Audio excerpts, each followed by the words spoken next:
साल 1818 में जीवन बीमा करने वाली पहली भारतीय कंपनी ओरिएंटल लाइफ इंश्योरेंस की स्थापना की गई। लेकिन एलआईसी की स्थापना 1 सितंबर 1956 को यानी कि उसके ठीक 138 साल बाद की गई थी।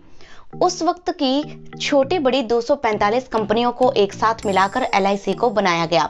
इसमें 154 जीवन बीमा कंपनियां और 16 विदेशी कंपनियां और 75 प्रोविडेंट फंड कंपनियां शामिल थीं। एलआईसी उस वक्त की इतनी बड़ी कंपनी थी कि 1959 में जब चेन्नई स्थित एलआईसी बिल्डिंग का उद्घाटन किया गया तब वह भारत की सबसे ऊंची इमारत थी।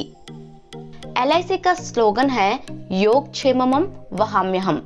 यह स्लोगन भगवत गीता के 9वें अध्याय के 22वें श्लोक से लिया गया है, जिसका मतलब है कि आपका कल्याण हमारी जिम्मेदारी है। साल 2006 तक एलआईसी भारत के जीडीपी में लगभग 7% योगदान दे रहा था। आप इस बात से अंदाजा लगा सकते हैं कि एलआईसी इतनी बड़ी कंपनी है कि 31 मार्च 2020 तक एलआईसी में 1,14,000 से भी ज्यादा कर्मचारी थे, जिसमें 25,000 महिलाएं थी। मार्च 2020 तक एलआईसी एजेंट की कुल संख्या 12 लाख से भी ज्यादा थी।